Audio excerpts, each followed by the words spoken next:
nosso Orlando Souza, do São Paulo Convention Bureau, ex-diretor da Rede Accor. Professor Langoni, o governo não está tentando, ao contrário do seu raciocínio quanto à infraestrutura, recriando, não está atentando, creio, né? Recriando a Telebrás, criando a Segurobras, dificultando a privatização da Infraero, entre outros? Boa pergunta, e eu concordo. Quer dizer, tem que concordar. Eu acho que nessa área do marco regulatório, o Brasil realmente estagnou e houve, em alguns casos, até um certo retrocesso. Porque, de uma certa forma, é um paradoxo o que nós vivemos no Brasil. As privatizações no Brasil foram um grande sucesso. Entretanto, politicamente, por alguma razão, ninguém defende privatização. Nem o candidato que representa o partido que foi responsável por essa grande mudança estrutural no país. Quando nós hoje convivemos com um sistema de telecomunicação que pode ter suas falhas, o atendimento não é o melhor ao usuário e tal, mas a verdade é a seguinte: todos nós hoje podemos usufruir da tecnologia 3G, temos acesso à telefonia celular, não precisamos entrar em fila para comprar um telefone.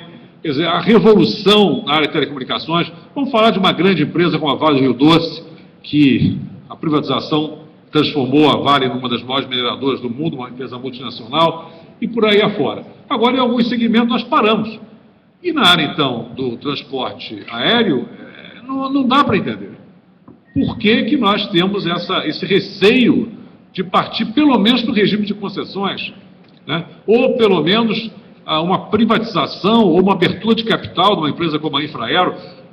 Tem vários aeroportos no Brasil que podem ser administrados pelo setor privado, algumas experiências, até o aeroporto de Cargas aqui de Cabo Frio, com grande sucesso.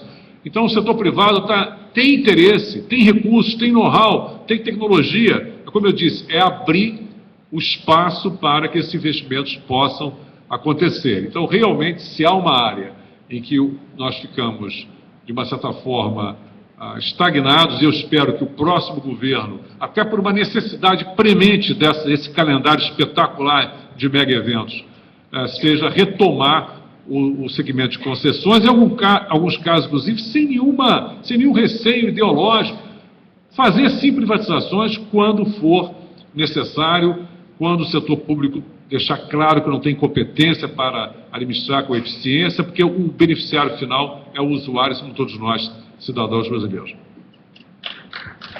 Bom, a pergunta agora, o Sérgio Gaspar, do Ocean Park, investimentos externos, que virão para atingir as Olimpíadas e a Copa do Mundo, não precisará ainda mais, não pressionará ainda mais a nossa taxa de câmbio. Não será prudente o governo fixar algum piso para a nossa taxa de câmbio ou até mesmo criar medida de estímulo para o turismo interno usando o seu cofre de bondades? Bom, eu tenho que ser bastante sincero. Eu não gosto, a minha visão econômica, quer dizer, eu não acho que seja, vamos dizer assim, eficiente para a economia brasileira como um todo, e mesmo para o setor, medidas pontuais, a não ser em casos realmente de uma medida anticíclica para evitar uma situação de risco de recessão, depressão profunda. Eu acho que os setores que crescem de forma saudável são aqueles setores que têm um ambiente competitivo, regras claras, estabilidade, lógico, financiamento, juros reais menores, mas sem precisar de subsídios ou incentivos artificiais. A pergunta com relação ao câmbio é uma pergunta muito difícil, né?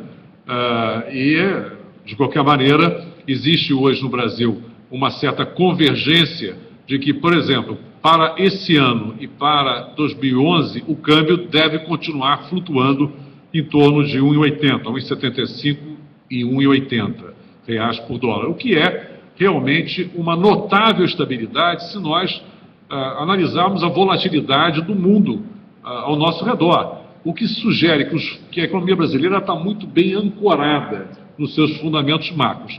O que a gente pode esperar daí para frente? Quando eu chamei a atenção dos senhores que existe hoje um viés de valorização, e esse viés de valorização pode ser explicado por dois motivos principais. Primeiro, é aquilo que nós mencionamos aqui, aquele famoso anúncio do uísque, né? Metade vazio e metade cheio. O Brasil ainda tem muito a ganhar em termos de produtividade, de ganhos de competitividade sistêmica, uma reforma tributária que eu acho que vai acontecer no próximo governo. Está na agenda política, é a pressão da sociedade, o setor privado quer, os sindicatos querem, nós precisamos reduzir a informalidade. Então está maduro, eu acho, o governo. Qualquer reforma tributária vai ter um impacto positivo na percepção de risco do Brasil, vai gerar ganhos de eficiência e vai provavelmente se refletir em mais fluxos de capitais externos para o Brasil, portanto, uma tendência de valorização adicional.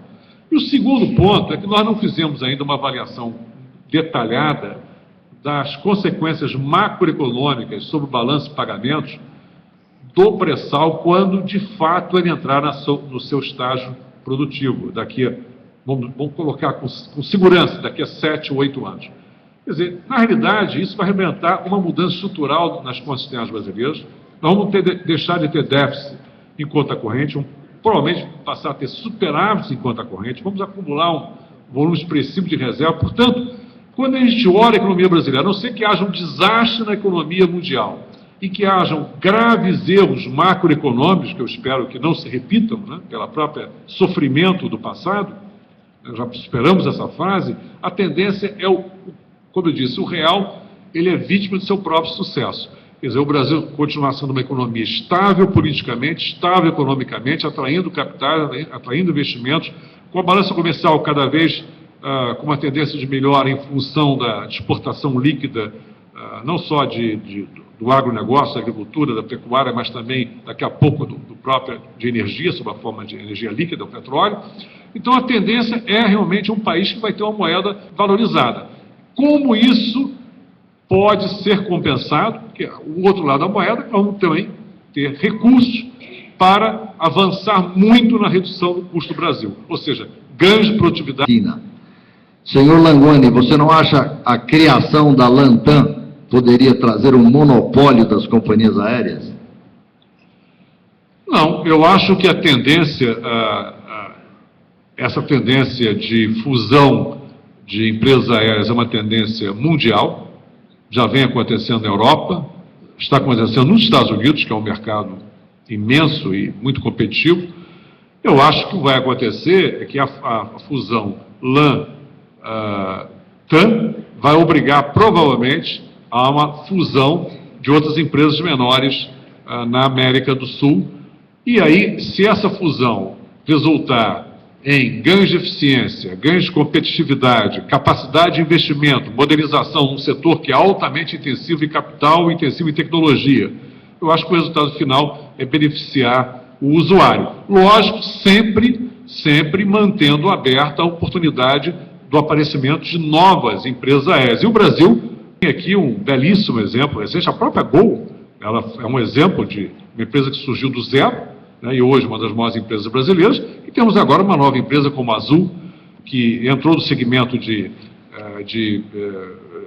tarifas mais baixas, né, e portanto, eu acho que o crescimento da região toda, do Brasil, da Argentina, da Colômbia, Chile, quer dizer, vai transformar a nossa região numa região em que a demanda por tráfego aéreo vai continuar crescendo e, portanto, vai haver espaço para novas companhias aéreas. Mas não adianta você ter um número grande de pequenas companhias aéreas ineficientes que não tem como acompanhar essa expansão da demanda e assegurar um serviço de qualidade e, principalmente, com a segurança e os padrões de conforto que hoje a indústria aeronáutica pode e deve oferecer. Com a Copa, a pergunta é de Jéssica Maciel. Com a Copa, a infraestrutura das cidades tem muito no que melhorar. Quanto aos estádios e a verba necessária para investimento, como o governo reage diante disso? Pós-Copa, a economia brasileira poderá ter instabilidade? Quais as possíveis soluções? Bom, eu estou apostando que a economia brasileira vai crescer independentemente da Copa, independentemente da Olimpíada. Como eu disse, o Comitê Olímpico e a Copa do Mundo a FIFA e o Comitê Olímpico são aquilo que eu chamo do FMI do bem. Quer dizer, coloca uma pressão externa para que a austríaca falou sobre a questão da criminalidade do Rio, a insegurança, etc, etc. Bom, a resposta nós estamos já assistindo agora. Quer dizer, o Rio está dando um exemplo de competência em questão de segurança pública, nós estamos comentando sobre isso, e o maior teste disso não é um julgamento político aqui, ninguém está fazendo campanha política, é um julgamento de mercado, é a valorização dos imóveis nas áreas em que as favelas passaram por um processo não só de unidades pacificadoras, policiais, mas também de infraestrutura social, de áreas de lazer, de escolas, etc. Quer dizer, valorizações de 50%, 60%, 70%. Ou seja, o mercado, ele é absolutamente objetivo. Ele está reconhecendo o valor social e econômico da segurança pública. Então, isso vai além da Copa. Isso vai continuar, vai ser acelerado em função da Copa da Olimpíada, mas vai ser um grande legado para toda a sociedade brasileira. Então, eu acho que o Brasil, na realidade, ele vai enfrentar o desafio da sustentabilidade, que foi aqui colocado com muita propriedade. Ninguém vai construir um hotel apenas para 1 mês ou 2 meses de Copa do Mundo, apenas para 1 mês de Olimpíada. Eu acho que os investimentos vão acontecer olhando para o Brasil, que vai crescer 5,5%, 6% ao ano, ocupação por negócios, como eu disse, cada vez mais no interior do país, necessidade de você ter centros de convenção cada vez como esse moderníssimo que eu não conhecia, fiquei surpreso e agradavelmente surpreso com esse salto qualitativo que o Rio de Janeiro deu, mas todas as cidades brasileiras de porte médio precisam ter centros de convenção, hotéis de alta qualidade, que vai muito além do grande evento Copa do Mundo, que vai sim dar uma enorme visibilidade para o estrangeiro, principalmente, do que é esse grande país, esse nosso Brasil. Vou dar um descanso para o professor Langoni agora e fazer essa pergunta que eu li aqui. Eu tenho certeza que qualquer um dos três pode responder, mas porque os três têm responsabilidade por destinos turísticos aqui, né? O Eliseu, por ser vice-presidente da BH Nacional e proprietário do Marina, que é um grande hotel em Fortaleza, né? O Francisco, que o hotel dele é um destino turístico, que é Águas Quentes, né?